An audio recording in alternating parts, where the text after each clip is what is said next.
I'm building a team using one amazing player from 22 leagues around the world. Then I'm going to be seeing if this team can win the Bundesliga. So I really hope some good leagues come up on the wheel, else I'm in the mud. We have to choose a club to start with, so I'm going to be using Bayern Munich, because A, there are no foreign player limits in the Bundesliga, and B, they've got Joshua Kimmich, who is one of the best players in the world and can play in a variety of different positions, which gives us options because the wheel can throw up absolutely anything. And so the first league we need to sign someone from is Ligue 1. Okay, that's quite a nice starting point, especially because we could go for this man, Kylian Mbappe. Now, he's valued quite highly, but with just a year left on his contract and he's got no intention of signing a new one, we might be able to get a deal done for Mbappe here. I don't think they'll accept 76 million. If I just bump this up to 87, oh, you see now, they are open to this, they just want some time to think about it. I'm gonna make the offer, see what happens. Now, for a player of Mbappe's quality, this feels very cheap, and we need to make sure we keep things under budget. Because although we've sold Bayern Munich stars for a ton of money, we've only been given £650 million to build an entirely new team. So we can't just bring in Mbappe and Haaland and Bellingham and the likes of those sorts of players because we don't have the budget for it. My word. Bayern Munich's Mbappe offer has been accepted. It's an expensive first signing, but in he comes to the club. I think we'll put him in his pride of place up top for now. So let's see what the wheel brings up next, and the league we're having to go to is the Swiss Super League. Now, this is a very bad time to find out that my favourite player from Switzerland, Leonidas, has left the club. He's now at Stuttgart, so we cannot be signing him. So I'm thinking instead we go for an early goalkeeper, and Laurent Ziggy is a keeper that I think that could do a job for us in the Bundesliga. Now, I think we'd want to try and get someone better down the line. I've got a few ideas in my head of leagues we could go to for goalkeepers, but he is one of the better players in the Swiss Super League and is a decent keeper as well. And he's only going to cost us £4.4 million as well. So temporarily, Ziggy goes in goal. Right, player number 3. Who are we going to be getting here? We're going to Brazil, by looks of things. Now, James Rodriguez is there, and technically he is very good, but I think we could probably find some better attackers. So I'm inclined to go for the wonder kid, Andre, from Fluminense. Holding midfield, which I think is what we need in the team, and I think he probably could do a job in the Bundesliga right now. Now, he's got a release fee clause of 34.5 million, but he's only valued at 14 million. So if I just, put 14 million pounds down, they want a bit more. But to be fair, we're only doing this for one season, so maybe I'm cheating a little bit here, but he's only 15.25 million this season, and that's what comes out of our budget. So I'm going to accept the demands, get him into the club.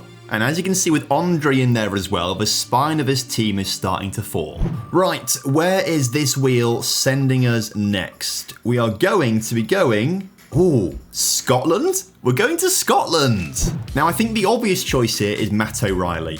He's been superb for Celtic.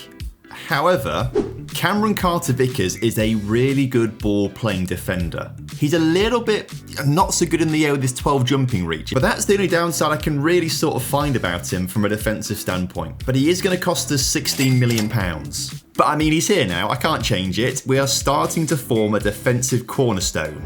Right, the wheel is telling us we have to be going to... Oh, it's just La Liga. I thought we were going to get Premier League. La Liga, okay. Now, Jude Bellingham would be on the table. However, he has only just joined Real Madrid. So even if we did meet whatever fee Madrid wanted for him, he is programmed in-game to not want to leave the club. So we just wouldn't be able to sign Bellingham. Now, I feel like Camavinga would be a really good player to bring in. We've already got Andre in there as a holding midfielder. Get him in there as well, so we've got a bit more defensive stability, because so far our back line, a little bit shaky with Cameron Carter-Vickers and Ziggy. But I feel like if we're going to one of the best leagues in the world, we have to utilise their attacking talent. So how much would it cost to get Vinicius Jr.? I mean, he's valued at £141 million, up to 170. So would they take 141? They just say no, that's unacceptable straight away.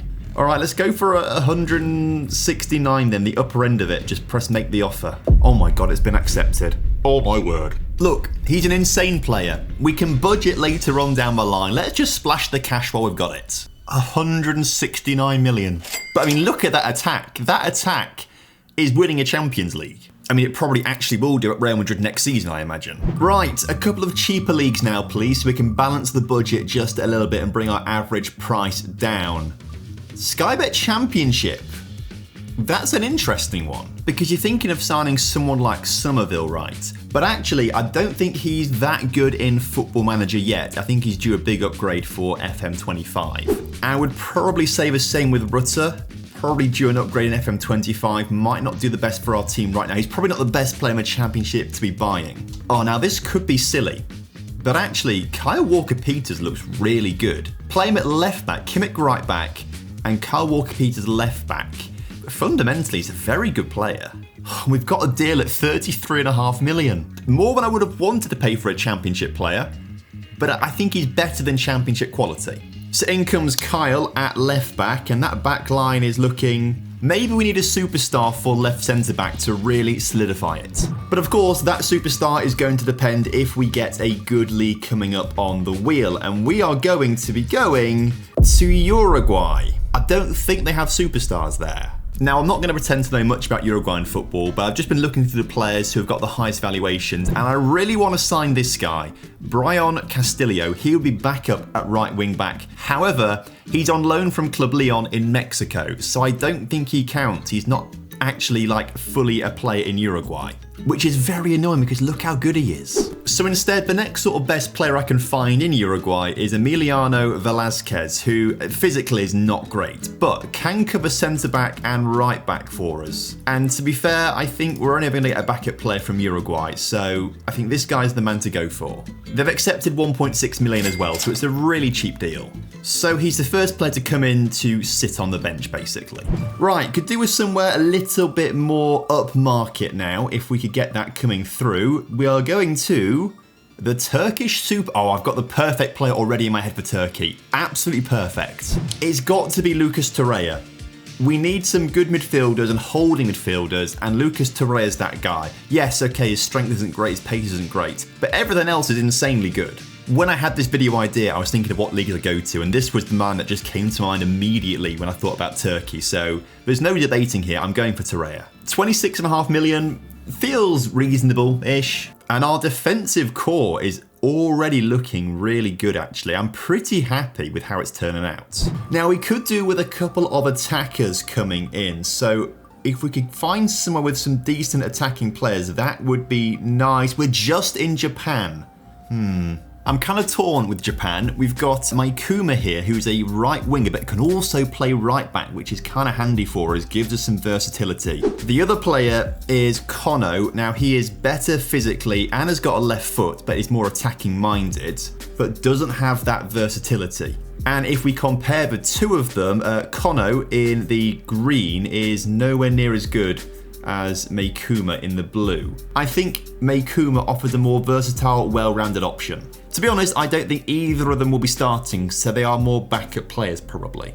Oh, and again, like they're wanting some like dodgy deals here. Can we just like, 3.5 million? We have to think about the rest of it. Is this season that we're worried about? 3.5 million, that seems okay. So we will tentatively put him at right wing, but I don't think he'll last there very long. Right, we need a league where we can get a good right winger from, or even a striker. A striker would be quite nice, and we're going to be going to Liga MX just. MLS would have been quite nice. Liga MX Mexico. Oh, they've got Sergio Canales playing in Mexico, but I think he's just joined Monterrey, so he wouldn't want to join us now.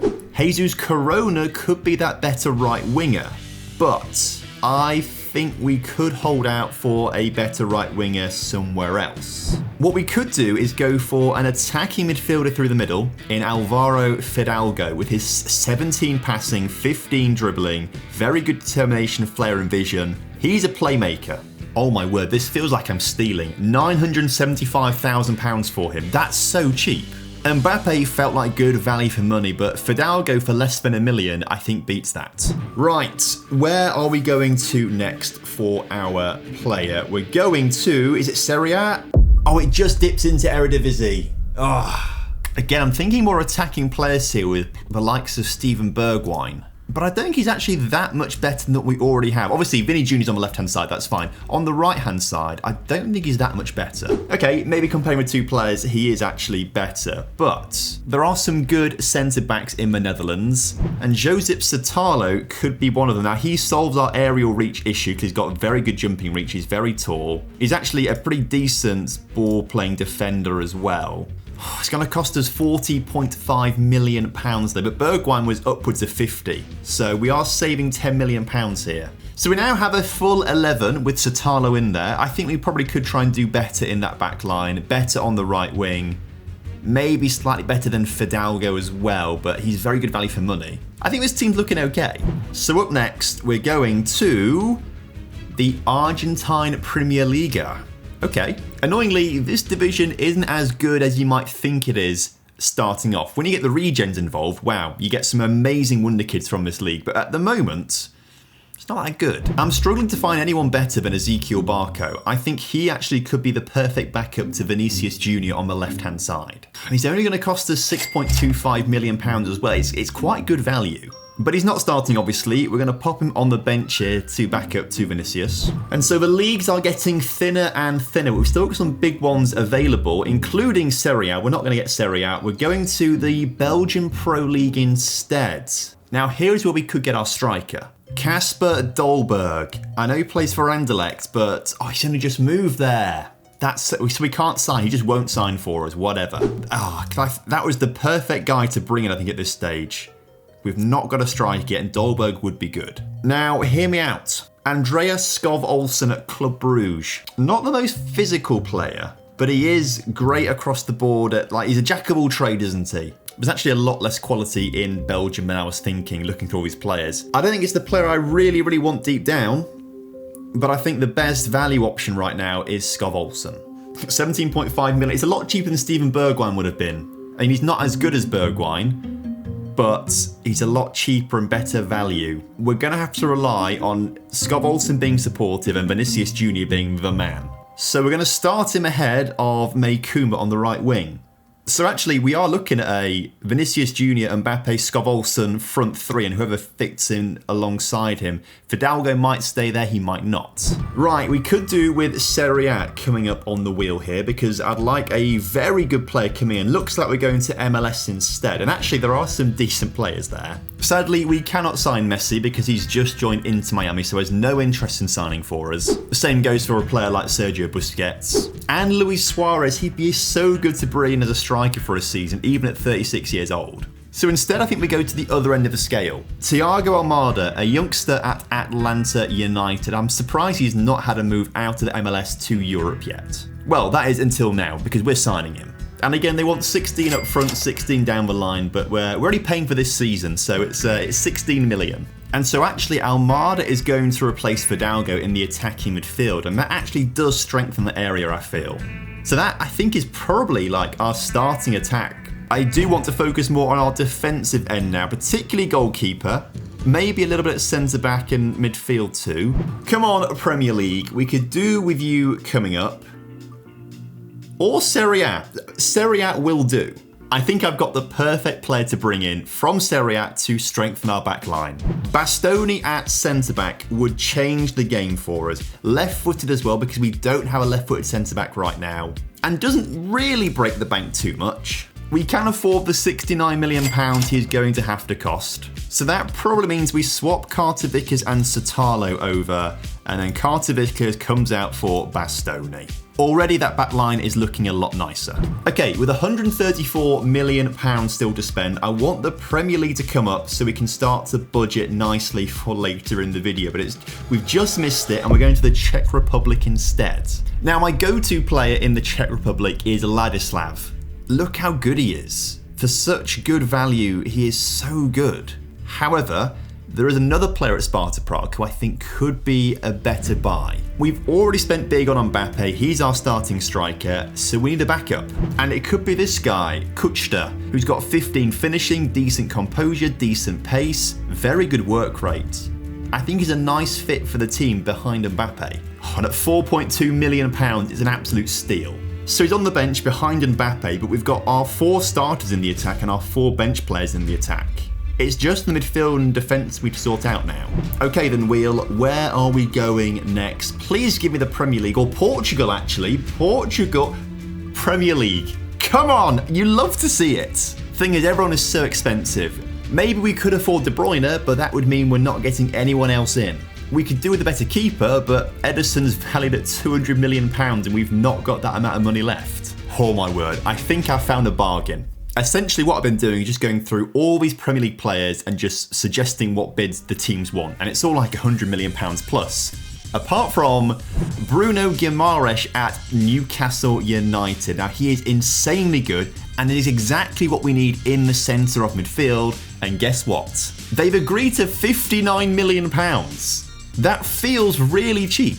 So that means Andre drops to the bench and Bruno comes in alongside Torreira. That's made me so happy. And I would be even happier if the wheel could now land on Portugal. That's kind of like the only big league we've got left. It's actually landed on Portugal. Amazing. There is so much talent in Portugal. Now, if we hadn't got Mbappe, Goikas, I think, would be a shoo-in for our team. He's so good. But we already have 2 strikers. Same with Rafa at Benfica, right? He's such a good winger. But we've already got the wingers we need in. So we have to think more... I've got an idea. This could be really expensive and it could be quite silly. But we have to get a better goalkeeper in, and there's no better keeper than Diogo Costa available left, probably. I'm thinking of all the leagues we've got left, I don't think we're going to find anyone better than Diogo Costa. They've agreed to 52 million. That feels risky. Oh, I'm going to do it. I'm going to do it. Diogo Costa is coming in. So Ziggy off to the bench and let's get in Diogo Costa. I think this team is super good. So we've got 3 positions left and we need to add a centre back, left back and a centre mid. Okay. So now we need some leagues that are underrated where they've got really good players but not expensive players. Egyptian Premier League. I don't know how I feel about that one. I was hoping for like Serbia or Denmark. They're very good for underrated players. Again, I don't know much about Egyptian football, so I'm just searching for the players sorted by the highest value, because if they're expensive, it probably means they're quite good. And this centre-back could do a job for us, actually. Solid across the board, jack of all trades would be a great backup for us. But he's right, we could do another left-footed centre-back, to be fair. Alternatively, we look for a workhorse in the midfield, and Dieng, also at Al Ahly, could be our man here.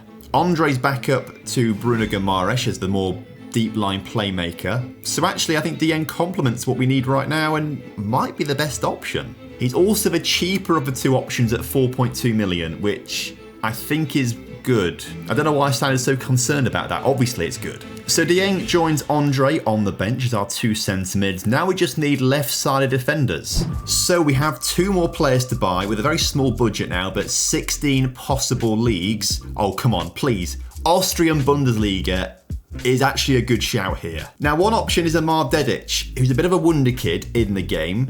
Left back and right back, but, you know, more predominantly left back by looks of things. But I don't think he'd start ahead of Kyle Walker-Peters. Alternatively, we go for Pavlovic, who is a left-footed centre-back, but his passing's only 10.